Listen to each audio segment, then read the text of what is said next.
आज मुझे पहली बार एक लेक्चर बनाते हुए थोड़ी हेजिटेशन हुई, थोड़ा डर सा लगा। इस पिक्चर की वजह से नहीं जिसमें मैं प्रपोज कर रहा हूँ टाइम ट्रैवल करके 100 से ज्यादा साल पीछे जाके मैरी क्यूरी को। नहीं नहीं नहीं, ये नहीं। जब मैं इस लेक्चर को प्रिपेयर कर रहा था, जो नेक्स्ट स्लाइड आने वाली है, जो डरा के रख देगी तुम लोगों को, सच्चाई उसकी, बट मैं उसकी जगह यूज करने वाला था the conspiracy against human being, the human race. But वो बुक इतनी ज्यादा डेंजरस लगी मुझे इस लेक्चर के लिए और आने वाले लेक्चर्स के लिए भी, कि मैं उस बुक का एक चैप्टर भी किसी एक वीडियो में कंप्लीटली नहीं डाल सकता, क्योंकि वो इतना ज्यादा डरा देगी, इतना ज्यादा डिस्टर्ब कर देगी हमें। ऐसे समझो कि कोई इंसान है और मैंने प्लास लिया, मेरे सामने कोई इंसान है और उसके प्लास से पकड़ के मैं एक एक करके उसकी चमड़ी उधेड़ रहा हूं, और फिर ये उंगलियां हमने देखी ऐसे बेंड होती है, मैं उल्टी साइड बेंड करता जा रहा हूं, करता जा रहा हूं, उसके बाल नोच दिए, इतनी ज्यादा बुरी हालत है, और छोड़ दिया उस इंसान को। वैसा ही, बस वैसा करती है वो बुक हमारे दिमाग के साथ। मैं क्यों बता रहा हूं उस बुक के बारे में? इसलिए क्योंकि गलती से मैंने लास्ट वीडियो में उसका नाम ले दिया था। अगर वीडियो में भी जो मुझे देख रहे हो और यहां भी जितने हो, अगर मुझ पे भरोसा करते हो, बड़ा भाई मानते हो, तो उस बुक को रीड मत करना, मत रीड करना। मैं खुद ब खुद जितना हमारे काम का होगा वो थोड़ा थोड़ा उस बुक में से निकाल के अपने वीडियोस में डालता रहूंगा, क्योंकि हम थोड़ा डार्क फिलोसफी की तरफ ही जा रहे हैं। तुम लोगों ने देखा होगा, नेक्स्ट स्लाइड से भी पता चल गया होगा, पता चल जाएगा। और जो नेक्स्ट स्लाइड दिखेगी, मैं उसके लेवल की ही चीज लेके आया हूं। डोंट वरी एट ऑल कि मैं उतना डार्क नहीं जाऊंगा, लेकिन मुझे अपनी लिमिट पता होगी इसमें कि मैं कितना जा सकता हूं। आज हम फाइनली बात करने वाले हैं relational interpretation of quantum physics के बारे में। आज मैं फाइनली उसको इंट्रोड्यूस करने वाला हूं। धीरे धीरे आने वाले लेक्चर्स में उसको और डेप्थ में जाएंगे। आज हमारे पे 50,000 क्वेश्चन दिमाग में आने चाहिए इस लेक्चर के बाद। इतनी ज्यादा मिस्ट्रीज तुम्हारे सामने से छोड़ दूंगा। श्रोडिंगर्स कैट फिर से वापिस आने वाली है आज। मैं थोड़ा सा एक बार उसको उसी से स्टार्ट करना चाहूंगा, तब इस पिक्चर पे आऊंगा। अभी तक मैं पिक्चर से स्टार्ट करता था, बट थोड़ा सा श्रोडिंगर कैट के बारे में मैंने काफी बार बताया कि डिब्बा है, उसके अंदर एक बिल्ली है। जब तक हम उसे नहीं देख रहे, तो वो बिल्ली जिंदा भी हो सकती है, मरी हुई भी हो सकती है, क्योंकि हमने जहर की कटोरी रखी है। तो अगर उस कटोरी में से उसने जहर पी लिया तो बिल्ली मर जाएगी, लेकिन अगर नहीं पिया तो बिल्ली जिंदा होगी। तो इसका मतलब है, मैं अगर बाहर खड़ा होकर देख रहा हूं एक ऐसा डिब्बा जिसके अंदर नहीं देख पाऊंगा मैं अभी बिना उसको खोले, तो मेरे लिए वो कैट एक सुपर पोजिशन स्टेट में चली गई। हमने उसकी मैथमेटिक्स भी लास्ट टाइम देखी थी, कुछ ऐसे लिखा जाता है, डेड कैट, और ये जस्ट हमारे को स्टेट बताती है, ब्रैकेट्स, और कुछ भी नहीं। लास्ट टाइम मैंने एक्सप्लेन किया था, यहां बीटा है, यहां alive cat. 1 second, alive cat, ऐसा कुछ, बस इतनी सी बात। ये हमारे पास हो जाएगा wave function of that cat. There is some probability कि कैट हमें डेड मिले, देयर इज सम प्रोबेबिलिटी वो कैट हमें अलाइव मिले। और मेरे पास काफी सारे कमेंट सेक्शंस आ रहे थे कि थोड़ा थोड़ा मैथमेटिक्स भी इंक्लूड करो। तो भाई मेरा तो दिल है मैथमेटिक्स का, मतलब मैंने पहले ही बताया था कि मैथमेटिकल फिजिक्स वाला इंसान हूं। बिना मैथमेटिक्स के मैं थोड़ा सा अधूरा सा समझता हूं खुद को। तो मैं नेक्स्ट वीडियो से और इस वीडियो में मैं थोड़ा थोड़ा सा हल्का सा, जितना हम झेल सकते हैं, जितने डार्क फिलोसफी से बचने के लिए हम मैथमेटिक्स यूज कर पाएंगे, हम जरूर करेंगे। बट मैंने एक चीज डिसाइड की है, मैं इससे सेपरेटली, अभी नहीं बट बहुत जल्दी, इससे सेपरेटली 5 लेके आने वाला हूं लेक्चर ऑन मैथमेटिकल फिजिक्स। ढची और आगे रख देंगे वो पूरी फिजिक्स की, सिर्फ 5 सेशंस एंड दैट्स इट। मैं वहां पे फाइबर बंडल्स के बारे में बता रहा हूं। भाई तुम इंटरनेट पे सर्च करके देखो, इसके बारे में तो कंटेंट ही नहीं है। फाइबर बंडल्स, इसके बारे में कंटेंट ही नहीं है। अरे क्या कर रहा हूं, फाइबर बंडल्स, पूरी की पूरी रिलेटिविटी को लिखा जा सकता है, टेंसर हटा दो इसकी लैंग्वेज में।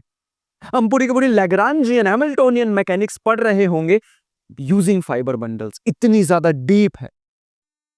मैं पहली बार इंस्पायर्ड हुआ था इससे, फाइबर बंडल से, जब मैंने पेनरोज की बुक पढ़ी थी, द रोड टू रियलिटी। उसमें एक चैप्टर था, मुझे बिल्कुल समझ नहीं आया था, बिल्कुल भी समझ नहीं आया था अपने बीएससी में। उसके बाद भी मेरे को बहुत दिक्कत हुई थी, लेकिन जब मैंने इसकी थोड़ी डेप्थ में गया, बहुत महीने लगे भाई सच बताऊं तो इसको समझने में, जो कि मैं 2 लेक्चर में समझा जाऊंगा। सिर्फ जितना हमारे काम का है वो 2 लेक्चर में, कि हम लैंग्वेज सीख जाए। मैं तो मैथमेटिक्स को इस तरीके से पढ़ता हूं कि वो एक लैंग्वेज है। फिलहाल के लिए उस लैंग्वेज पे जाके मैं इधर आना चाहूंगा। श्रोडिंगर कैट के डिब्बे पे हम थे।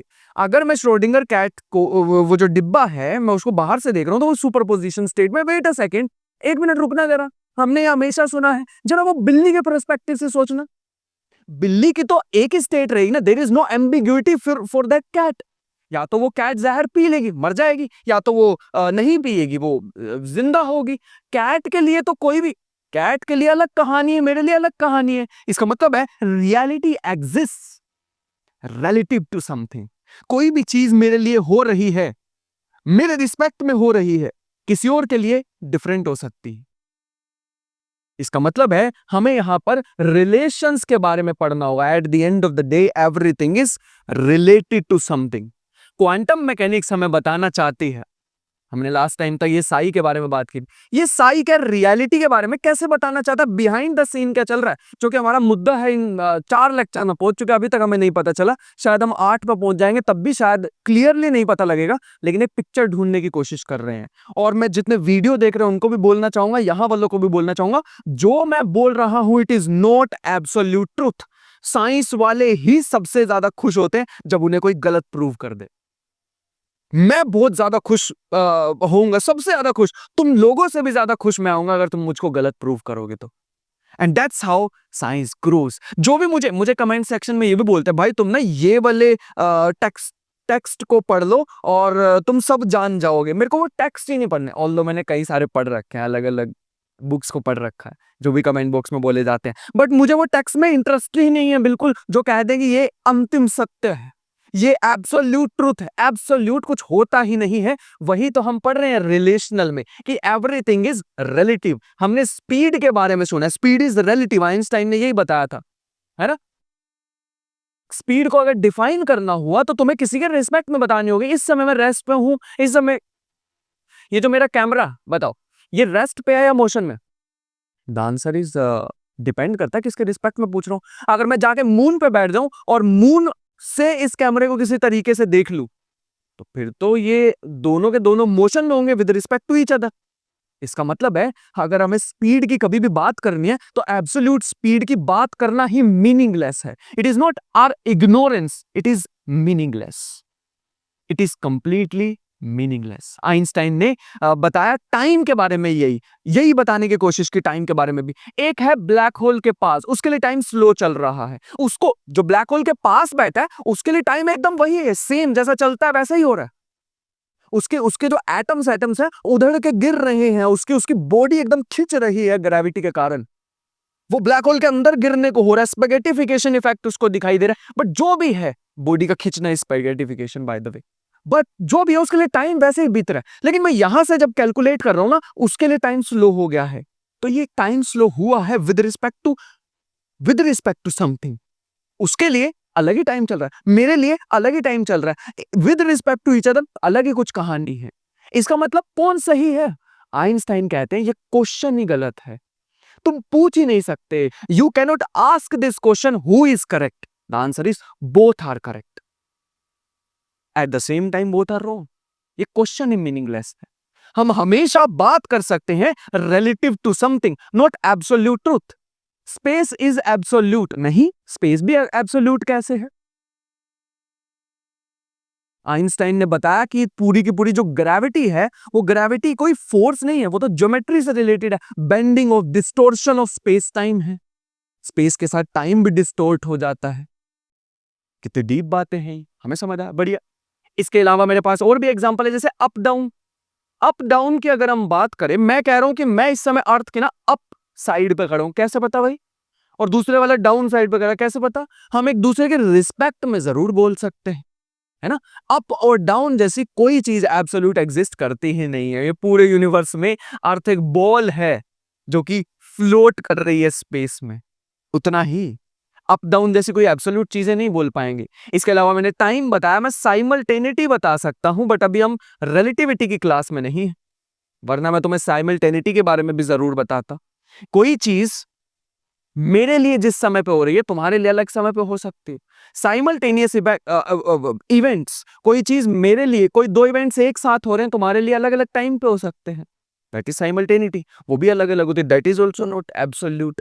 तो ये सारे जस्ट एग्जाम्पल्स थे। अब मैं अपना जरा कहानी पे वापिस आना चाहूंगा, ये जो मैं लेके आया हूं आज, थोड़ा सा डरावना काम करते हैं। एंड दैट डरावना काम इज, सबसे पहले अगर तुम लोग देखोगे फिर से वही इंटरप्रिटेशन निकालने इस इमेज की हमेशा की तरह कि यहाँ पे एक लड़का है बड़ा हैंडसम सा, मैं ही हूँ, देखो ये भी सेम पहन के आऊं ताकि तुम लोगों को विश्वास हो, ये मैं हूं। कुछ टाइम ट्रैवल करके, ऐसी हाइपोथेटिकल सिचुएशन, मैं टाइम ट्रैवल करके पीछे गया और मैरी क्यूरी को प्रपोज किया जब उनकी शादी नहीं हुई तो उससे पहले फॉर एग्जांपल, और उनको वही रेडियो एक्टिव मटेरियल प्रपोज करने के लिए फ्लावर की जगह ये दे रहा हूं।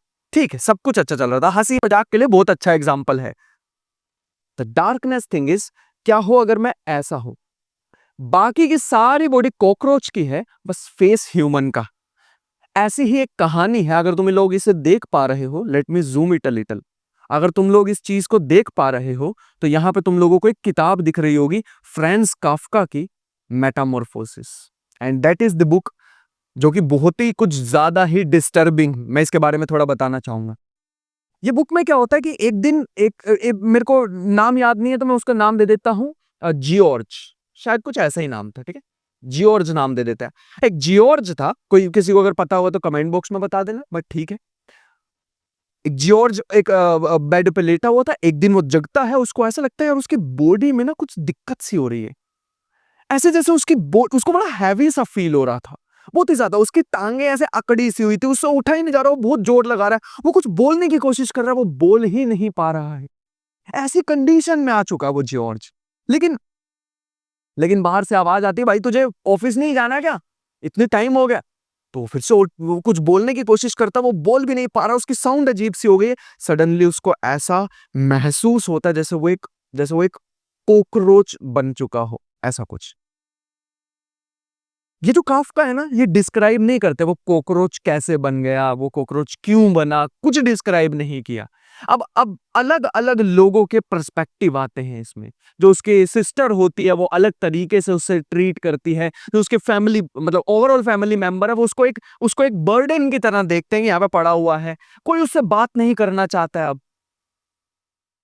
ये बुक अगर तुम सोच रहे हो एलियनेशन के लिए, एलियनेशन को कुछ लोग जो फिलोसफी में इंटरेस्ट रखते हैं वो सोचते हैं एलियनेशन को डिस्क्राइब करती है, एब्सर्डिटी को डिफाइन करती है, डार्क फिलोसफी के बारे में। बट मैंने इसको जब रीड किया, मेरा पर्सपेक्टिव अलग था। मैं इसको ऐसे रीड कर रहा था जैसे काफ्का ने ना एक आइडेंटिटी डिस्क्राइब ही नहीं करी, क्योंकि inherent intrinsic property, intrinsic nature उसका कुछ था ही नहीं। वो कॉकरोच कैसे बना, क्यों बना, वो कॉकरोच है भी या नहीं है, कुछ लेना देना नहीं है, लोग उसको कैसे देख रहे हैं, that is what matters, and that's what quantum mechanics does. हमें हमें किसी चीज का वेव फंक्शन पता है, वेट अ सेकंड, वो वेव फंक्शन पता है मुझे किसी के रिस्पेक्ट में। एक चीज के वेव फंक्शन हो सकता है, मल्टीपल वेव फंक्शंस हो सकते हैं with respect to each things depending on the observer.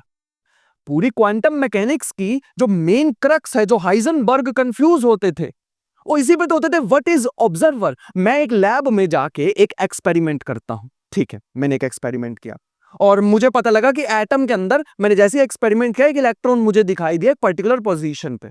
अच्छा ठीक है, बहुत बढ़िया है, what is an observer.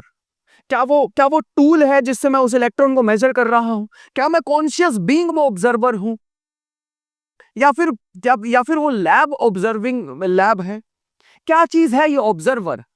Quantum mechanics क्या कहती है जब कोई भी ऑब्जर्वर प्रेजेंट ना हो, मैं यहां बैठ गया, लो मैं तो यहां हूं ना कॉन्शियस बीइंग, एंड्रोमेडा पे भी तो क्वांटम मैकेनिकल प्रोसेसेस चल रही होंगी, everything is quantum, we claim this, everything at the fundamental level is quantum mechanical.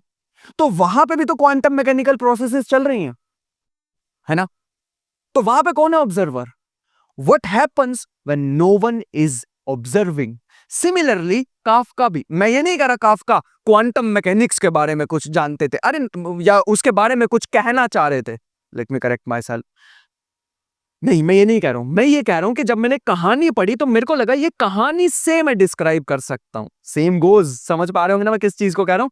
हम किसी भी टेक्स्ट को पढ़ते हैं, किसी भी स्क्रिप्चर्स को पढ़ते हैं तो हम सोचते हैं यार ये तो क्वांटम मैकेनिक्स के बारे में कहा हुआ, नहीं यार, उन्होंने शायद उससे भी कोई बियॉन्ड चीज कही होगी, हम नीचे हो जाते हैं भाई, हम क्वांटम मैकेनिक्स वाले एक पैर पीछे कर लेते कि हमें नहीं पता भाई, हम ये मान के चल रहे कि there is whole bunch of things that we don't no.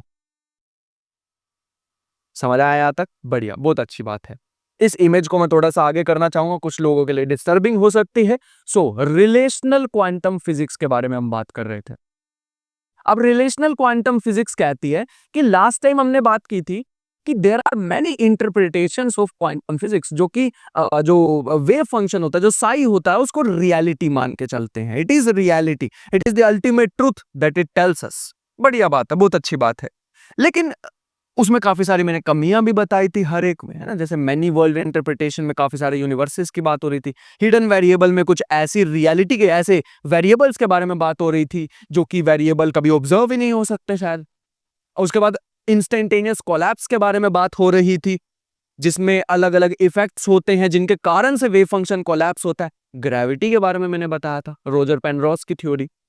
काफी सारी ऐसे मैंने थ्योरीज बताने की कोशिश की थी। इसके अलावा मैंने क्यूबिज्म की थ्योरी बताई थी कि क्वांटम मैकेनिक्स तो जस्ट एक टूल है भाई, प्रोबेबिलिटी कैलकुलेट करने का of happening of different events.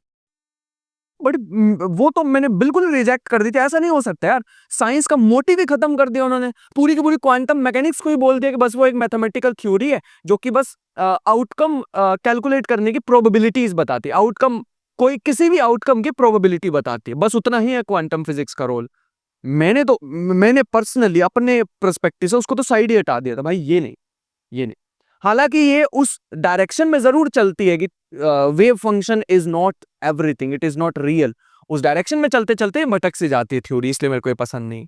तो इसीलिए हम आए हैं रिलेशनल क्वांटम फिजिक्स में। हम यहाँ पे बताना चाहते हैं बस इतनी सी बात, और अब हम बहुत सारी बातें कर सकते हैं।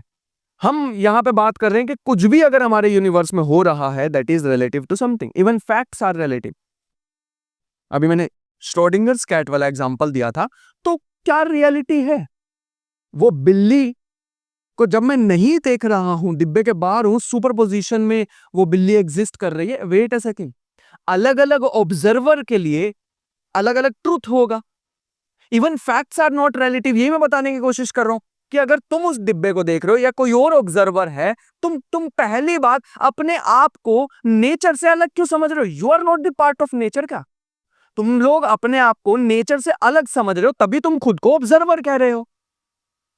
नहीं, पहले तो इस थिंकिंग को थोड़ा सा करेक्ट करते हैं। You are the part of nature, you are also quantum mechanical being, you are also made up of same quantum particles, जिसकी थ्योरी हमने बनाई, जिसके बारे में हम स्टार्टिंग से बात कर रहे हैं। पहले तो इस चीज को करेक्ट करना बहुत ज्यादा important, and then we can go further. बढ़िया बात थी। हुआ क्या कि कुछ लोग, मैं बताना चाहूंगा एक आर्ग्यूमेंट। लोग कहते हैं एवरीथिंग, क्वांटम मैकेनिक्स एक ऐसे पॉइंट को छेड़ती है जो कि बहुत ज्यादा शार्प और ऐसा पॉइंट है जो कि कई सारे लोगों को बहुत बुरी लगने वाली मेरी ये बात। Universe came from nothing. अब इसमें वो गॉड वाला आर्ग्यूमेंट वगैरह वगैरह कुछ भी डाल सकते हो। हम जैसे एग्नोस्टिक हमेशा क्वेश्चन पूछने, मैं एथिस्ट नहीं हूं, मैं थीस्ट भी नहीं हूं। मेरे को अगर तुम लोग एग्नोस्टिक की कैटेगरी में डालना चाहते हो तो डाल सकते हो, बट मेरे को ऐसा लगता है कि I am the kind of person, और मैं तुम लोगों को भी यही कहना चाहूंगा, बस ऐसे इंसान बनो जो कि अपने आसपास की चीजों को बेहतर बना सकते हैं। मैंने बताया ना, we exist relative to something. अगर अगर जंगल में कोई लकड़ी टूटी है और उसकी आवाज आई है, वो आवाज एग्जिस्ट नहीं करती है जब तक कोई ऑब्जर्वर ना हो उसको सुनने के लिए। आवाज होती क्या है? अरे वाइब्रेशन से तो है। वो वाइब्रेशन को एज आवाज हम इंटरप्रेट करते हैं। कोई लकड़ी टूटने की आवाज जो है वो क्या है? वो बस वाइब्रेशन से तो, एयर के मॉलिक्यूल से तो वाइब्रेट हो रहे हैं। उसको मैं इंसान ऑब्जर्व करूंगा एज साउंड, है ना। ऐसे ही इलेक्ट्रॉन की ट्राजेक्टरी जो है, इलेक्ट्रॉन की ट्राजेक्टरी होती ही नहीं है, that is just sequence of events, nothing else. अगर मैं कभी भी किसी इलेक्ट्रॉन को ऑब्जर्व करने के लिए जाऊं, मेरी ऑब्जर्वेशन से पहले क्या है? वो इलेक्ट्रॉन है ही नहीं। That is not again ignorance, that is meaningless question. मेरी ऑब्जर्वेशन से पहले इलेक्ट्रॉन एग्जिस्ट ही नहीं करता, इवन उसकी प्रॉपर्टीज भी एग्जिस्ट नहीं करती। वो एग्जिस्ट करता है क्योंकि I am there to measure it, I am there to interact with it. Measurement word को मैं अब अवॉइड करना चाहूंगा, अब हम थोड़े ग्रो कर चुके। I am not there to interact with it. मेरी इंटरेक्शन की वजह से कुछ प्रॉपर्टीज इमर्ज होती जो कि हम देखते हैं। There can be many possible properties, but मैं एक प्रॉपर्टी को देखता हूं, दैट मीन्स हम वही क्वांटा की तरफ आ रहे हैं। ठीक है, मैं इस क्वेश्चन पे जरूर अभी वापिस आना चाहूंगा, पहले क्वांटा के बारे में थोड़ा सा बता देता हूं। एकदम बढ़िया, एकदम जब ओल्ड डेज की बात करो, एकदम बढ़िया था। ऊपर रहते भगवान, बीच में है आसमान, और अर्थ है यूनिवर्स के सेंटर में। बढ़िया, बहुत अच्छी बात है। फिर फिजिक्स आई, फिर साइंस आई। साइंस ने पैटर्न्स ढूंढने स्टार्ट किए, एक स्ट्रक्चर बनाना स्टार्ट किया। Classical physics I, Newtonian physics was one of the biggest achievement इस जर्नी में। न्यूटोनियन मैकेनिक्स ने हमें स्मूथ चीजों के बारे में बताने की कोशिश की, एब्सोल्यूट टाइम के बारे में, एब्सोल्यूट स्पेस के बारे में, ये सारी बातें मैं बताने की कोशिश की। फिर मैक्सवेल आए, उन्होंने हमें इलेक्ट्रोमैग्नेटिक फील्ड के बारे में बताने की कोशिश की। हमारे पूरे यूनिवर्स में एक इनविजिबल फील्ड फैली हुई है, जिसे हम इलेक्ट्रोमैग्नेटिक फील्ड बोलते हैं। कुछ ऐसे पार्टिकल्स हैं जिन्हें हम ल्यूमिनिफेरस ईथर बोलते हैं, उसमें इलेक्ट्रोमैग्नेटिक वेव्स ट्रैवल करती हैं, रिपल्स इन इलेक्ट्रोमैग्नेटिक फील्ड। फिर आगे और बड़ी फिजिक्स की प्रोग्रेस हुई, तो हमें पता लगा जो ग्रेविटी न्यूटन बता रहे थे कि force of attraction between two bodies, नहीं, वो तो ज्योमेट्री। ठीक है, हम और आगे बढ़े, सब कुछ सही चल रहा था। एनर्जी हमारा, इंक्लूडिंग एनर्जी, हमारी पूरी की पूरी फिजिक्स कहती थी रियलिटी इज स्मूथ। ये जो हमारे आसपास जितनी भी चीजें, इवन एम्प्टी स्पेसेस, सब कुछ ये स्मूथ है। एनर्जी एग्जिस्ट करती है, एनर्जी का जो ट्रांसफर है वो डिस्क्रीट फॉर्म में ना होकर स्मूथ फॉर्म में, कॉन्टिन्यूअस फॉर्म में है। अगर मैं कभी भी ग्राफ बनाने की भी कोशिश करूं ना, किसी फंक्शन की टाइम के साथ, फॉर एग्जांपल कोई भी फंक्शन है यहाँ पे, तो वो ऐसा ग्राफ बनता है। देख रहे हो, इसके बीच में कोई भी गैप नहीं है। लेकिन क्या हो अगर मैं इसे जूम करना स्टार्ट करूं, जूम करता रहूं, इसके बीच में मुझे पिक्सल दिखने स्टार्ट होंगे, and that is where quantize. Quantum mechanics ने हमारी जो नींव बन रखी थी उसे उखाड़ के रख दिया, और हमें बताया कि क्लासिकल मैकेनिक्स जो अभी तक हमें सिखा रही है, वो जस्ट एक बिगर पिक्चर है जो हम देख रहे हैं। अगर हम उसके अंदर जूम करके देखें तो एवरीथिंग इज क्वांटम। प्लैंक की जो थ्योरी थी उसने सब कुछ चेंज करके रख दिया। इसका मतलब क्या है कि क्लासिकल फिजिक्स रोंग प्रूव हो गई, दैट इज नॉट ट्रू। बिल्कुल गलत है वो चीज। एक्चुअल में हुआ ये कि साइंस ने अपना असली रंग दिखाया। That's how science works, that's how physics works. हम कुछ थ्योरी देते हैं, उसका मॉडल बनाते हैं, उसके उसके उसको देखते हैं कि वो हमारे यूनिवर्स में अप्लाई हो रही है या नहीं, किन कंडीशंस में अप्लाई हो रही है, क्या उसकी बाउंड्री कंडीशन है जिसके अंदर वो अप्लाई होती है। फिर एक न्यू थ्योरी आती है जो उस पे बिल्ड होती है, उससे अच्छे प्रिडिक्शंस कर सकती है। तो क्या पुरानी थ्योरी गलत है? नहीं नहीं नहीं, हमने मॉडिफिकेशंस की हैं, हमें और बेहतर रियलिटी पता लगी है। Quantum mechanics is incomplete, I accept it. Quantum mechanics tells us about quanta. I accept it. Quantum mechanics is the most weird subject we have ever discovered. I accept it. But it is reality. और ये जो relational quantum physics है, इस reality को as it is accept करने की कोशिश करती है। बाकी जितनी भी मैंने इंटरप्रिटेशंस बताई थी, वो सारी की सारी ना कुछ कुछ अपने साथ ऐसा अजम्पशन से लेके आती है, यार पैरेलल यूनिवर्स होते होंगे, या कुछ हिडन वेरिएबल्स होंगे, या वो ग्रेविटी का कुछ लेना देना होगा। नहीं, रिलेशनल क्वांटम फिजिक्स कहती है ठीक है, सबसे बेसिक चीज तुम बोल के चल रहे हो क्वांटा, हम इसको एक्सटेंड करते हैं। Even not only energy is quantum, even time is quantum. Time का भी छोटा छोटा पैकेट एग्जिस्ट करता है, जैसे हम प्लैंक टाइम बोलते हैं। प्लैंक ने जो यूनिट दिए थे, मैं उसको इस वीडियो में नहीं, नेक्स्ट वीडियो में लेके आऊंगा। प्लैंक ने जो यूनिट दिए थे, हम उसे गॉड गिवन यूनिट भी बोलते हैं। God given units. मैंने लगभग आज से 8-9 महीने पहले या 1 साल पहले अपने इंस्टाग्राम पे एक पिक्चर अपलोड की थी गॉड गिवन यूनिट के नाम से। अब काफी सारा क्रिटिसिज्म तो आना ही है, जब ये वर्ड यूज कर दो गॉड, तो फिर क्रिटिसिज्म तो आना ही होता है। बट जब जब भी तुम लोगों से कोई एथिस्ट या थीस्ट तुम्हारे सामने आए और तुमसे डिबेट करने की कोशिश करे कि do you believe in God, what do you think God exist और नॉट, एक बात बस उन्हें पूछ लेना, स्टार्टिंग आर्ग्यूमेंट की बिल्कुल स्टार्टिंग पीक पे उनसे पूछ लेना, what do you mean by God. बस उतना ही पूछ लेना। ठीक है, वो बताएँगे, अपनी डेफिनेशन देंगे, फिर कहेंगे कि हमारा यूनिवर्स क्रिएट हुआ तो उसका क्रिएटर भी होगा, ओंटोलॉजी। अब एक तो पता नहीं क्या ये वर्ड यूज़ कर लेते हैं ये जितने भी आर्गुमेंट करने वाले होते हैं ना, ये अलग-अलग वर्ड मैं शायद तुम लोगों को पक्का दिखा पाऊँगा या नहीं। मेरा ये है स्मार्ट बोर्ड, इसके पीछे ही 2 वर्ड लिखे हुए हैं। मैं तुम्हें ज़रूर दिखाना चाहूँगा, शायद ये ये देख पा रहे हो? मुझे पूरा का पूरा ट्राइपॉड घुमाना पड़ रहा है। ये कब के लिखे हुए हैं, मतलब जब से मैंने स्मार्ट बोर्ड लिया है ना, उससे पहले के वर्ड लिखे हुए हैं मैंने। मतलब ये वर्ड बोल-बोल के बहुत ज़्यादा कन्फ्यूज़ किया जाता है। ओंटोलॉजी, एपिस्टेमोलॉजी ऐसे-ऐसे वर्ड्स का यूज़ होता है। जो कि अच्छी बात है, करो तुम जो मर्ज़ी वर्ड्स का यूज़ करो। बट ये अपने आप को ऊपर दिखाने के लिए ऐसे यूज़ करते हैं। बस तुमने उनसे आज के बाद यही 2 क्वेश्चन पूछने कि ठीक है, बढ़िया। पहले तो मेरे को ये बता दो गॉड होता क्या है? ठीक है। तो कोई भी एथिस्ट हो या थीस्ट हो, दोनों से ये क्वेश्चन पूछने हैं। स्पेशली थीस्ट से, क्योंकि वो मान लेते हैं ना कि अल्टीमेट ट्रूथ हमें पता चल गया, अब हम कुछ नहीं करेंगे ये वो, वैसी बातें। तो उनसे तो ज़रूर पूछना है ये चीज़।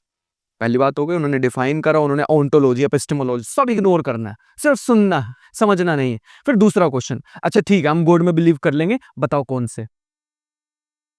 दैट्स इट, खत्म भाई, खत्म, आर्गुमेंट खत्म हो चुका है वहां पे। वो अगर 50 तरह के गॉड ह्यूमन बींग्स के ह्यूमन बींग्स जो बोलते हैं, 50 तरह के अलग-अलग ह्यूमन बीइंग, अलग-अलग ग्रुप, अलग-अलग भगवान को मानते हैं। बस तुम्हें वो पूछ लेना कौन से वाले भगवान की बात कर रहे हो? दैट्स इट, खत्म। वहीं पे आर्गुमेंट खत्म हो जाएगा। और अगर नहीं भी हुआ तो वहां से चले जाना, तुमने अपना काम कर दिया है। तुम्हारा काम उतना ही था, तुम कर चुके हो and that's it. That is it, खत्म। वापिस आना चाहेंगे, मैं जरा ज्यादा ही इसमें घुस चुका हूं। अगर हमारे पास मैथमेटिक्स में ऐसी चीजें ऐसी चीजें क्लासिकल मैकेनिक्स के लिए यूज होती है, स्मूथ फंक्शन के लिए, तो हम कौन से फंक्शन यूज करें? देन द आंसर इज हम यूज करते हैं मैट्रिसेस का, क्योंकि मैट्रिसेस में जो एलिमेंट्स होते हैं वो डिस्क्रीट नंबर्स होते हैं। जैसे फॉर एग्जांपल 9 नंबर्स हैं यहाँ पर, तो हम इनका यूज करते हैं। हाइजेनबर्ग ने यही किया था। ठीक है, बढ़िया, मैं इस पे भी आना चाहूंगा। फिर दूसरा आर्ग्यूमेंट आता है एथीस्ट और थीस्ट का। रिलेशनल पे इसके बाद आता हूं कंक्लूड करने के लिए, क्योंकि मेरे को रिलेशनल पे बहुत सारा बोलना है, मेरे को नींव बनानी थी आज। तो हाँ, मैं बता रहा था, अगर इस पे आना चाहे यूनिवर्स केम फ्रॉम नथिंग, तो कोई ये आर्ग्यूमेंट देना चाहे तो उनको ये बोलना कि कोई ये बोलना चाहे कि अपने आप कैसे आ सकता यूनिवर्स, है ना? कोई चीज अपने आप कैसे आ सकती है? कोई क्रिएट तो किया होगा ना किसी ने। ठीक है, बढ़िया। हम अर्थ पे हैं। अर्थ एक सोलर सिस्टम का एक छोटा सा प्लेनेट है। हम यहाँ बैठे बैठे समझ गए हैं भगवान एग्जिस्ट करते हैं, हमें उनकी सारी कैरेक्टरिस्टिक पता है, हमें उन्होंने सारा आके बता दिया है कि भाई ऐसे ऐसे ऐसे यूनिवर्स वर्क करता है, और तुम्हें सब कुछ पहले बता दिया था। ठीक है, सारी बातें तुम्हारी मान ली, बढ़िया। बाकी यूनिवर्स क्यों बनाया? आस पास वाली गैलेक्सी ना भी होती, है ना, आस पास वाली गैलेक्सीज ना भी होती तो हम सरवाइव कर रहे होते अभी भी। ठीक है, एक्सपैंड क्यों कर रहा है यूनिवर्स? उसका क्या कारण है? वैसे ही मतलब उन्होंने गेयर वेयर डाल दिया होगा कि चलते रहो आगे। ठीक है, बाकी सारी बातें भी ठीक है, लेकिन ये क्यों बोल रहे हो कि यूनिवर्स केम फ्रॉम नथिंग? ऐसा नहीं हो सकता भाई, क्वांटम फिजिक्स वाले हैं हम। क्वांटम फिजिक्स में ये जो एम्प्टी स्पेस है, ये एम्प्टी नहीं है। मैंने इतने बढ़िया बढ़िया मोनोलॉग लिखे हुए हैं इस पर, राजन वीना की कहानियां, जाके देखो, बड़ा मजा आएगा तुम लोगों को। मैं जरूर डिस्क्रिप्शन में भी एक आध लिंक डालूंगा। उसमें मैंने बताया था कि जब स्टीफन हॉकिंग को पहली बार रियलाइज हुआ कि हमारा ये जो एम्प्टी स्पेस है, दिस इज नॉट एम्प्टी, तो हमारे यूनिवर्स में स्मॉल स्मॉल वर्चुअल पार्टिकल्स होते हैं जो कि बनते हैं, डिस्ट्रॉय हो जाते हैं, बनते हैं, डिस्ट्रॉय हो जाते हैं। सेम होता है ब्लैक होल के पास भी। ब्लैक होल के पास भी 2 पार्टिकल बनते हैं, and there is a very much chance कि 2 पार्टिकल बने, उनमें से एक अंदर गिर जाए, जिसको हम नाम दे देते हैं नाम दे देते हैं negative energy particle, although it is mathematically negative. और एक पार्टिकल एस्केप होके बाहर चला जाता है, जिसको हम हॉकिंग रेडिएशन की तरह बोलते हैं। तो मैंने वो स्टोरी ऐसे बताई थी कि एक राजन है, एक वीना है, और वीना गिर चुकी अंदर क्योंकि उसके पास नेगेटिव एनर्जी थी। वो एक ऐसे अंधेरे की तरफ जा रही थी, जो कि थोड़ा इमोशनल मूवमेंट हो जाएगा, बट ठीक। वो एक ऐसे अंधेरे की तरफ जा रही थी जहां से वापिस आना पॉसिबल नहीं है, एंड दैट अंधेरा वाज, एंड दैट जगह वाज सिंगुलैरिटी। ठीक है, और राजन को बाहर एस्केप कर दिया गया, बाहर भेज दिया गया, बाहर फेंक दिया गया यूनिवर्स के द्वारा। अब वो चमक रहा है, क्यों? कारण क्या है उसके चमकने का? क्योंकि उसकी जो वीणा थी वो अंदर जा चुकी है। वीणा के मरने की वजह से वे चमक रहा है। क्या फायदा उस चमकने का? क्या फायदा उस शाइन होने का जो किसी को खो के मिली हो? अब मैं अंदर नहीं जा सकता, ब्लैक होल के, वो बाहर नहीं आ सकती। अगर मैं अंदर चला भी गया तो मुझे नहीं पता कि मैं उसको ढूंढ भी पाऊंगा उस सिंगुलैरिटी के आसपास या नहीं। I ever meet her again और नॉट। अब मुझे भटकना होगा इसी पूरे यूनिवर्स में हमेशा के लिए, टिल एटर्निटी। ऐसा कुछ मैंने बोला था। बट ये जो वर्चुअल पार्टिकल आए कहां से? From nothing. ये अपने आप ही पॉप आउट होते हैं, खत्म हो जाते हैं। And there is a very high chance कि हमारा यूनिवर्स भी ऐसा ही हुआ होगा, क्वांटम फ्लक्चुएशंस में से जनरेट हुआ होगा। हमारे पूरे यूनिवर्स में क्वांटम फील्ड्स फैली हुई हैं, उसी की जस्ट फ्लक्चुएशन में से हमारा यूनिवर्स बन गया। ठीक है, बढ़िया, बहुत अच्छी बात है। तो अगर कोई ये वाला आर्ग्यूमेंट देना चाहे, मैं इस पे और बहुत हवाई बोलने का, बहुत इसका यूज करके बताऊंगा आने वाले लेक्चर्स में, अभी नहीं। ठीक है, तो ध्यान रखना। अभी अगर तुम लोग खुद से सोच पाओ तो मेरे को जरूर कमेंट बॉक्स में बताना, how can you describe it. जितना भी अभी तक रिलेशनल क्वांटम फिजिक्स के बारे में सीखा है कि everything exist relative to something, Nagarjuna ने भी यही बात कहने की कोशिश की कि किसी भी चीज की इंट्रिंसिक नेचर एम्प्टीनेस होता है। दो एम्प्टीनेस चीजें मिलती हैं और कुछ प्रॉपर्टी क्रिएट होती हैं जो कि in relation to something exist करती हैं। फंडामेंटली उसका कोई मतलब नहीं है। These are very deep things. But फिलहाल के लिए everything is in relation, exist in relation. Psi का मतलब होता है, पहली बात तो अभी मैंने बताया कि वेव फंक्शन जो हम कह रहे हैं एग्जिस्ट करता है किसी भी चीज का, किसी भी ऑब्जेक्ट का, किसी भी पार्टिकल का, वो रिलेटिव टू समथिंग है। एक वेव फंक्शन एग्जिस्ट कर रहा है, there can be 100,000 more relative to something else. तो अगर कभी भी हम अपनी क्वांटम फिजिक्स में वेरिएबल यूज कर रहे हैं, जो भी वेरिएबल यूज कर रहे हैं, लेट अस से x एक वेरिएबल है, इसके अंदर जो भी वैल्यू आएगी वो वैल्यू होगी with respect to something. It is not the absolute value true for everyone, it is not true. ये एक थ्योरी है जिसे हम बोलते हैं लूप क्वांटम ग्रेविटी। जिस इंसान ने इसको बनाया, मतलब ये इंटरप्रिटेशन दी थी, कार्लो रोवेली उनका नाम है, उन्होंने ही लूप क्वांटम ग्रेविटी की फाउंडेशन भी रखी थी। या और भी थे उनके साथ, 2-3 अस्तेकर थे, और ली स्मॉलिन, शायद मैं गलत प्रोनाउंसिएशन कर रहा हूँ। तो ये 3 लोग थे जिन्होंने लूप क्वांटम ग्रेविटी के बारे में बताया, जो कि बताते थे कि fundamentally on a fundamental level हमारे इस यूनिवर्स में जो स्पेस है, ये जो टाइम है, इनके पिक्सल्स एग्जिस्ट करते हैं। एवरीथिंग इज, ये क्वांटा को और ज्यादा रिजिड और ज्यादा स्ट्रॉन्ग व्यू बना देते हैं कि एवरीथिंग इज रिलेटिव। और इन्होंने इवन ये भी बोल दिया कि हमें टाइम जैसी कोई चीज की जरूरत ही नहीं है अपने यूनिवर्स में। Time is a very complicated variable that we use. वो सेम काम जो टाइम करता है, हम किसी और वेरिएबल का यूज करके भी कर सकते हैं विदाउट दोज कॉम्प्लिकेशंस। कि पास्ट में जाओ, दादी को मार दो, फिर तुम कहां से आए पास्ट में जाने के लिए, लेकिन अगर तुम थे ही नहीं तो तुम जा ही नहीं सकते पास्ट में। अब तो सोने से पैराडॉक्सेस तुम लोगों ने सुने होंगे, बूटस्ट्रैप पैराडॉक्स वगैरह वगैरह। वो सारे पैराडॉक्स ना आए, ऐसा वेरिएबल भी एग्जिस्ट करता है जिसे हम बोलते हैं चेंज। चेंज तो वर्ड ही आता है विद रिस्पेक्ट टू समथिंग। तो हम टाइम जैसे वेरिएबल को ही हटा सकते हैं। बट हम जो भी क्वांटम मैकेनिक्स में वेरिएबल्स यूज करेंगे, इवन आज के बाद जब हम इलेक्ट्रॉन के बारे में भी बात करेंगे, then electron exist with respect to something. उसकी कोई भी प्रॉपर्टी है वो एग्जिस्ट कर रही है रिलेटिव टू मी, क्योंकि there is an observer observing it. And अब काफका पे वापिस आते हैं।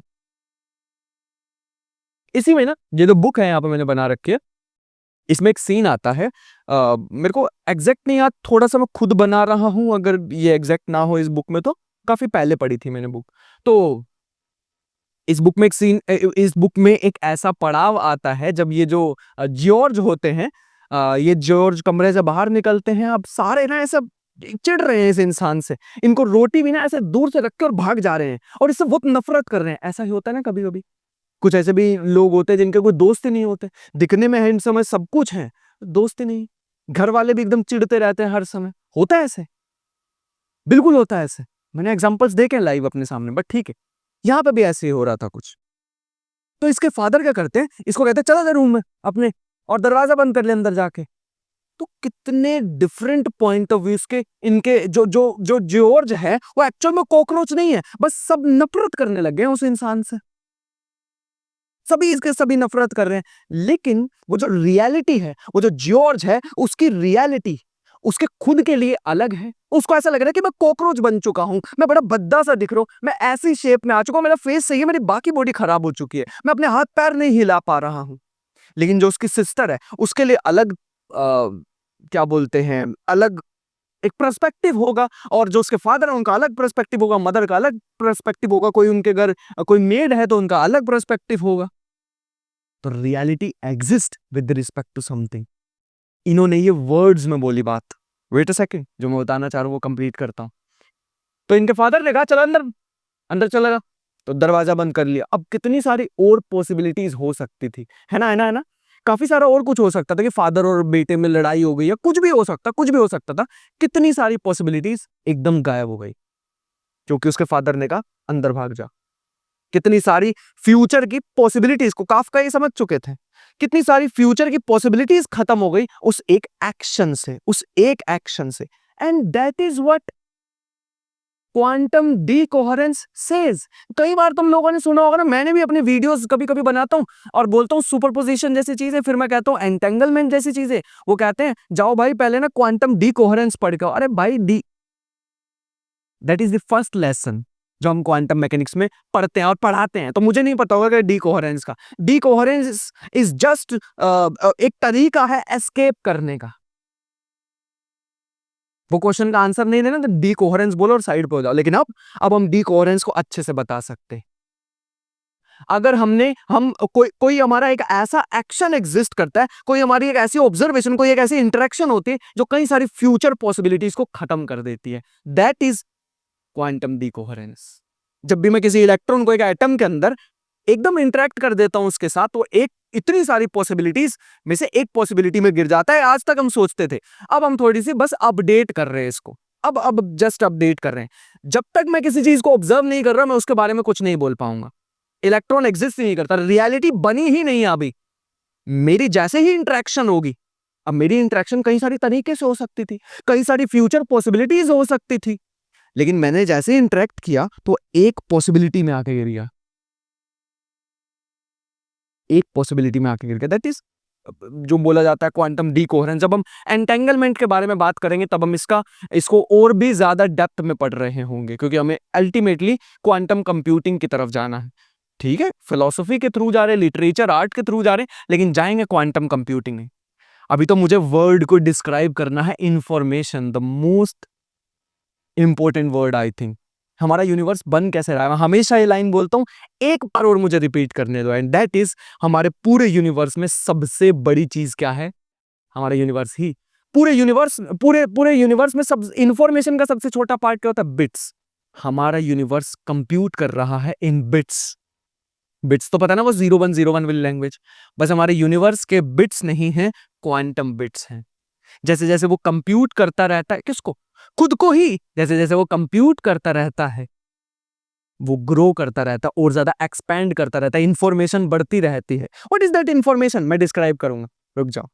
वैसे तुम लोगों ने सोचा होगा कि मैंने लास्ट वीडियो में कहा था, मैं इस वीडियो में एंटेंगलमेंट, इंफॉर्मेशन के बारे में बात करने वाला हूं, जो कि मैंने अभी नहीं किया। But don't worry at all, छोड़ने नहीं वाला हूं उस चीज को, करेंगे उसके बारे में बात। मुझे अभी सही समय नहीं लगा उसको बताने का, क्योंकि मुझे ये डिस्क्राइब करना था। ठीक है, इसलिए नहीं बताया मैंने। बट आई होप कि काफी सारी चीजें सीख गए होंगे इससे। और फिर से मेरी डायरी वाला काम आ चुका है, क्योंकि मैं अपने थॉट्स बहुत सारे इसके अंदर लिखता हूं। So let's go and find something interesting. मैंने यहां पे तुम लोगों को बताया है कि reality, there was a time when world seemed simple. ये मैंने लाइन ली है कार्लो रोविली की बुक हेल्गोलैंड से। एक समय था जब यूनिवर्स हमारा बहुत सिंपल लगता था। मैंने पूरी कहानी सुनाई है कि ऊपर भगवान, humanity at centre, motion governed by angels. मतलब जो हमारे पृथ्वी को घुमा रही हैं वो एंजल्स हैं जो उसको घुमा रही हैं। रियलिटी एकदम स्मूथ लगती थी, इंटरप्रिटेबल लगती थी, चाहे जैसी मर्जी हो। फिर फिजिक्स ने आके इस मिथ को, जितने भी मिथ थे उनको स्ट्रक्चर से रिप्लेस कर दिया। बढ़िया बात। इसके बाद हमने रिलेशंस के बारे में बात की कि what is an observer. The answer is, observer की डेफिनेशन देने की हमें जरूरत ही नहीं पड़ रही है। हम भी नेचर के पार्ट हैं, हम कोई अलग नहीं है, अपने आप को नेचर से अलग नहीं मान सकते। We are also quantum mechanical being. कोई भी चीज एग्जिस्ट कर रही है just relative to something. None exist in isolation. But exist only by acting on another. कुछ भी, अगर कोई चीज किसी के साथ इंटरेक्ट नहीं कर रही है, उसके पास कोई प्रॉपर्टी नहीं है, कोई इफेक्ट नहीं है, कोई प्रेजेंस नहीं है, we will say it's nothing, वो है ही नहीं। जो ऑब्जेक्ट इंटरेक्ट नहीं करते एग्जिस्ट ही नहीं करते। इसका मतलब है जो दूर एंड्रोमेडा गैलेक्सी है, मैं उसे देख रहा हूं, कई सारी चीजों के साथ वो इंटरेक्ट कर रही है, वो तभी एग्जिस्ट करती है, वरना एग्जिस्ट ही नहीं करती। ठीक है, मैं डोंट वरी एट ऑल। तुम लोग अगर डार्क मैटर वगैरह के बारे में सोच रहे हो कि वो तो इंटरेक्ट नहीं करते हैं, उनके बारे में भी बताएंगे। उसके लिए तो यहां तक पहुंचना होगा, हमें वो LQG पे पहुंचना होगा। डार्क मैटर की बात करनी है, लूप क्वांटम ग्रेविटी अभी नहीं, इसके बारे में जल्दी बात करेंगे। There exists nothing special about observer, there are only interactions। कुछ भी ऑब्जर्वर जैसी चीज की हमें जरूरत नहीं पड़ रही है। तो रियलिटी क्या है, अगर एट द एंड कोई पूछना चाहे what is reality, reality is just network of interactions and that is the statement I want to give here. मैं यहां पे लिख देता हूं, reality is network of interactions. एक और भी बात है मेरे पास बोलने की, वर्ल्ड इज नॉट, वर्ल्ड की जगह मैं लिखना चाहूंगा reality is not made of things but events. जो भी ऑब्जेक्ट हम अपने आसपास देख रहे हैं वो जस्ट इंटरेक्शन का आउटकम है, nothing else. We are nodes inside it. तुम सोच के देखो ना भाई, रियलिटी जो है वो वेब ऑफ नेटवर्क है, जस्ट चीजें एक दूसरे से इंटरेक्ट कर रही हैं, वो इंटरेक्शन, वो चेंज। टाइम जैसे वेरिएबल को हटाने का मतलब ये नहीं है कि हम चेंज को हटा रहे, नहीं नहीं नहीं भाई, चेंज तो सबसे ज्यादा इंपॉर्टेंट चीज हमारे universe, everything is happening because of change. हमारा यूनिवर्स कंप्यूट कर रहा है इसी खुद को ही। I believe in the quantum, वो मैंने बताई थी ना एक थ्योरी की, our universe is a large quantum computer, not the quantum computer someone is operating, but quantum mechanical laws पे काम कर रहा है, इसलिए क्वांटम कंप्यूटर बोल रहे हैं उसको, यूनिवर्सल क्वांटम कंप्यूटर। बट मैं बोलना चाह रहा हूं, इन्हीं रिलेशन की वजह से हम एग्जिस्ट कर रहे हैं। ये जो रियलिटी है, एक बार में श्रोडिंगर बहुत परेशान हो गए, वो कहते हैं कि भाई ये मेरे को समझ नहीं आ रही यार, तुम लोगों ने ना मेरे वो जो मैंने इक्वेशन बनाई थी, श्रोडिंगर्स इक्वेशन जो थी, उसमें जो साई था, तुम उसकी गलत इंटरप्रिटेशन निकाल रहे हो कि उसका साई स्क्वायर करेंगे तो प्रोबेबिलिटी मिल जाएगी। Eight the and he agrees. मैं स्टेटमेंट एग्जैक्ट पढ़ के सुनाना चाहूंगा, मैंने लिखी है वो। श्रोडिंगर ने बोला, वन सेकेंड ना, कहां गया, हाँ, Schrodinger wanted continuous classical image to survive. उन्होंने ये बनाया ही क्यों था श्रोडिंगर इक्वेशन, इसलिए कि वो क्लासिकल वर्ल्ड को वापस ला सके। But eventually he concluded particles are better understood as instantaneous events. Particles instantaneous events हैं, याद रखना, वर्ड याद रखना, मैंने यहां पे लिखा ये इवेंट्स, जस्ट इवेंट है, मैं उसको देख रहा हूं तो वहां पे है। Sometimes forming chains only appear continuous and only briefly। इसका मतलब है जो भी हम अपने आसपास कॉन्टिन्यूस रियलिटी देख रहे हैं, जो सॉलिडिटी देख रहे हैं, ये सॉलिडिटी जस्ट एक भ्रम है हमारा, ये सीक्वेंस ऑफ इवेंट्स है जो हम देख रहे हैं, बट डीप डाउन जो रियलिटी है वो डिस्क्रीट पैकेट्स में एग्जिस्ट करती है। मैं जो भी चीज देख रहा हूं ये सीक्वेंस ऑफ इवेंट्स है, बहुत सारे इवेंट्स हो रहे हैं जो मुझे इस लेवल पे, इस स्केल पे मुझे कॉन्टिन्यूस दिखाई दे रहे हैं। लेकिन अगर मैं बहुत छोटा हो जाता, क्वांटम लेवल पे चला जाता, तब मुझे ये सीक्वेंस दिखाई देती, सीक्वेंस ऑफ इवेंट्स। वो जो मैंने टाइम के बारे में बताया ना, वो टाइम को हम लेके आने वाले हैं, ये सीक्वेंस ऑफ इवेंट्स के बारे में बात करने वाले हैं कि ये सॉलिडिटी जो है ये तो जस्ट हमारी एक इल्यूजन है, सीक्वेंस ऑफ इवेंट्स। और हमें बात करना है डिस्क्रीट टाइम के बारे में, कितने टाइम में सीक्वेंस ऑफ इवेंट्स हो रहे हैं रियलिटी को क्रिएट करने के लिए, डिस्क्रीट टाइम। ये दो चीजों के बारे में हमें बात करनी है, याद रखना। तुम्हारा इस पे क्या पॉइंट ऑफ व्यू है वो मेरे को कमेंट बॉक्स में जरूर बताना, पर थोड़ा सा और आगे चलना चाहेंगे। हमारे पास मैंने ऑलमोस्ट सारे ही कवर कर दिए हैं पॉइंट्स तो, but let me see if I have anything else to say. जैसे life of an electron is not a continuous trajectory, sequence of events, फिर वही वही वाली बात आ गई कि जो भी हम इलेक्ट्रॉन को ऑब्जर्व करते हैं उसकी कोई कॉन्टिन्यूस ट्रैजेक्टरी नहीं होती है। जैसे मैंने एक बॉल को फेंका तो तुम हर पॉइंट पे हर टाइम पर उसकी पोजीशन बता सकते हो यूजिंग न्यूटन्स लॉज। इलेक्ट्रॉन में ऐसा नहीं होता है। इलेक्ट्रॉन में हमारे इंटरेक्शन के कारण उसकी कुछ प्रॉपर्टी एग्जिस्ट करती है। कई सारी प्रॉपर्टीज हो सकते हैं, मुझे एक क्वांटा ऑफ प्रॉपर्टी दिखाई देती है। Electron is not a substance, that is why it is just a pattern we notice in our nature just because of interaction. हमारे इंटरेक्शन के कारण हम एक पैटर्न नोटिस कर रहे हैं and that pattern is called electron. तो discreteness and illusion, मतलब यही वाली बात आ गई जो मैंने यहां पे बोला था, कहां गया, हाँ, ये जो हमारी डिस्क्रीटनेस है ये रियलिटी है। Solidity of world is just illusion because of the scale of the world we live in. हम क्वांटम मैकेनिकल वर्ल्ड इतना छोटा क्यों है? गलत क्वेश्चन। एक लियोनार्ड सस्किंड हैं, उनकी बुक्स पढ़ी होंगी, ऑनलाइन जो वीडियो देख रहे हैं उन्होंने भी सुना होगा, थियोरेटिकल मिनिमम। उनकी ही एक बुक में मैंने लाइन पढ़ी थी कि it is wrong to ask why quantum mechanical world is very small. Actually we are big, we are large. हम बड़े हैं, क्वांटम मैकेनिकल वर्ल्ड छोटा नहीं। अगर हम क्वांटम मैकेनिकल वर्ल्ड में चले जाएं तो हमें दिखाई देगा कि रियलिटी बहुत अलग है उस चीज से जो हम आज तक सोचते थे, जो हम अपने आसपास देखते हैं। इवन यार तुम सोच के देखो ना, मेरे को अगर पावर मिल जाए कि मैं, अजीब बात बोलने वाला हूं, अगर मुझे पावर मिल जाए कि मैं प्रेजेंट देख, आई तो खतरनाक मुझे यूनिवर्स का पॉइंट व्यू दिखने वाला है जो तुम सोच भी नहीं सकते। इतना खतरनाक। मैं जो भी अभी चीज देख रहा हूं वो सब पास्ट है ना। मैं अपने हाथ को देख रहा हूं क्योंकि लाइट इससे आके टकरा रही है, मेरी आंखों में लग रही है, तब मैं इसे देख रहा हूं। कुछ कुछ समय का तो गैप होगा ना। मैं किसी स्टार को देख पा रहा हूं क्योंकि उससे लाइट यहां तक आने में समय लगता है ना। शायद वो स्टार वहां पे है ही नहीं, मैं तो उसकी एपरेंट पोजीशन देख रहा हूं पहली बात तो। ये सारी चीजें, लाइट बेंड होके आ रही है मेरी तरफ। तो अगर मैं प्रेजेंट देख सकता, मेरे पास ऐसी पावर होती कि मैं एक्चुअल प्रेजेंट देख सकता हूं, तो क्या यूनिवर्स हमें दिखाई देता। मैं चाहता हूं इस क्वेश्चन को जरूर सोचना आज। मैंने वैसे काफी सारे क्वेश्चन दे दिए, मेरा काम ही यही होगा। मैं भी कोई, मैंने बताया ना स्टार्टिंग में, एब्सोल्यूट ट्रुथ देने नहीं आया हूं, मैं क्वेश्चंस जनरेट करने आया हूं। वो जो हमारे अंदर एक छोटा बच्चा होता था ना, तो बहुत सारे क्वेश्चन पूछता था, वही वापस लेके आना है हमें यहाँ, क्वेश्चन पूछने हैं। और तो ये मेरे को जरूर बताना कि क्या होता अगर हम टाइम को देख सकते, प्रेजेंट को देख सकते exact. And let me tell you the truth, present does not exist. Absolute present does not exist. मैं इस दीवार को देख पा रहा हूं, कोई इससे और दूर खड़ा होगा तो वो इसका और भी पास्ट देख रहा होगा, कोई इससे और भी दूर खड़ा होगा और पास्ट देख रहा होगा। समझ पा रहे हो? पास्ट जो हो चुकी हैं चीजें, जो भी मैंने कल वीडियो अपलोड की थी फॉर एग्जांपल, वो तो हो गई ना, वो तो वैसे ही एग्जिस्ट नहीं करता। फ्यूचर अभी आया ही नहीं। तो तो टाइम क्या है? What is time?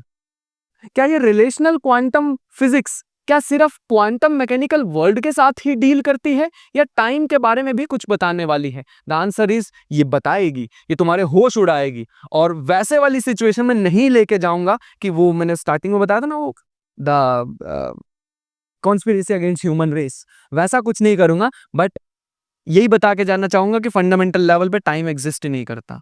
Time is just a thing we time is just a variable we use, we do not need that kind of variable. इसके अलावा कई सारे ऐसे वेरिएबल है जो टाइम जैसा काम कर देंगे और उतने कॉम्प्लिकेटेड भी नहीं है। Again, this is a perspective, this is a reality relative to me, now relative to you. Absolute reality होती ही नहीं है। And that is the end of the lecture. I wanted to say, जो भी मैं कहना चाहता था मैं बोल चुका हूं। नेक्स्ट और भी धमाकेदार चीज आने वाली है क्योंकि अब हम फाइनली एंटेंगलमेंट के बारे में बात कर पा रहे होंगे, हम इंफॉर्मेशन के बारे में बात कर रहे होंगे। मैं पूरी एक सिंगल वीडियो लेकर आऊंगा एंटेंगलमेंट के बारे में। और जो बुक मैं सिलेक्ट करने वाला हूं, जो लिटरेचर का पार्ट, दिमाग उड़ा देगा भाई, a short history of decay. फिर से ये बुक्स पढ़ना मत, ठीक है? जितना मैं बताऊंगा उतना सुन लेना। थोड़ा बहुत ऐसा कोई एआई का यूज करके उसकी समरी वमरी ले लेना, पूरी बुक पढ़ने की जरूरत नहीं। हमें नहीं चाहिए यहाँ पे एग्जिस्टेंशियल क्राइसिस नहीं चाहिए। अगर इन वीडियो से ही हो जा रहा है फिर तो बिल्कुल ही मत भाई। मैं तो बिल्कुल एक पैराग्राफ चूज करता हूँ उनमें से, बुक्स में से। ठीक है? तो बहुत डीप होने वाली है और इन्फॉर्मेशन के तो मतलब मैंने पहले ही बता दिया कितना डीप हम जाने वाले हैं। पूरा सबसे इम्पोर्टेंट लेक्चर होगा वो इन्फॉर्मेशन वाला। Centre of this lecture series वो होगा। तो इससे नेक्स्ट होगा। नेक्स्ट में entanglement which is a very powerful thing. Quantum decoherence जो मैंने आज एग्जांपल बताया नेक्स्ट वीडियो में दोबारा आने वाला है, लेकिन एक पोलिश वे में। अब तुम लोगों के साथ तुम लोगों के पास बहुत सारे क्वेश्चंस होंगे, मेरे पास बहुत सारी ईमेल्स आती हैं कई सारे प्रोफेसर्स की। मुझे नहीं पता था यार कि इतने ज़्यादा पहुंच रहे हैं मेरे लेक्चर्स। तो काफ़ी अच्छे पोजीशन पे हैं वो प्रोफेसर्स, मास्टर्स लेवल के टीचर को स्टूडेंट्स को पढ़ाते हैं और बहुत अच्छा लगता है उनसे बात करके ईमेल्स पे।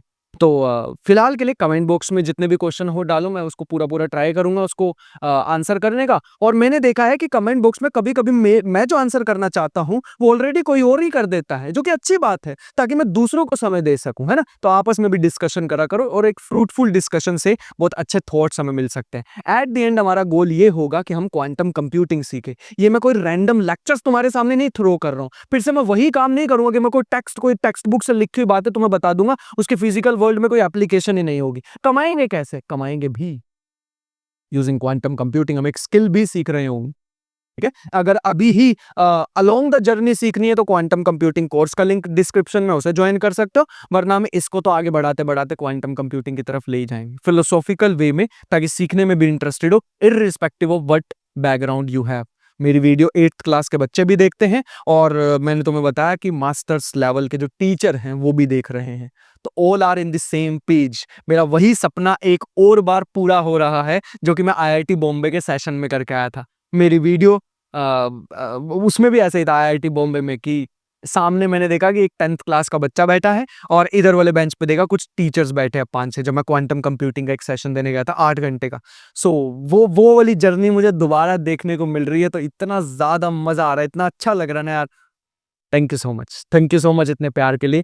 और तैयार हो जाओ भाई अगले लेक्चर के लिए। You are not ready for that, अगले 2 लेक्चर्स के लिए। बाकी मिलते हैं नेक्स्ट वीडियो में, नेक्स्ट लेक्चर में। Thank you so much join करने के लिए।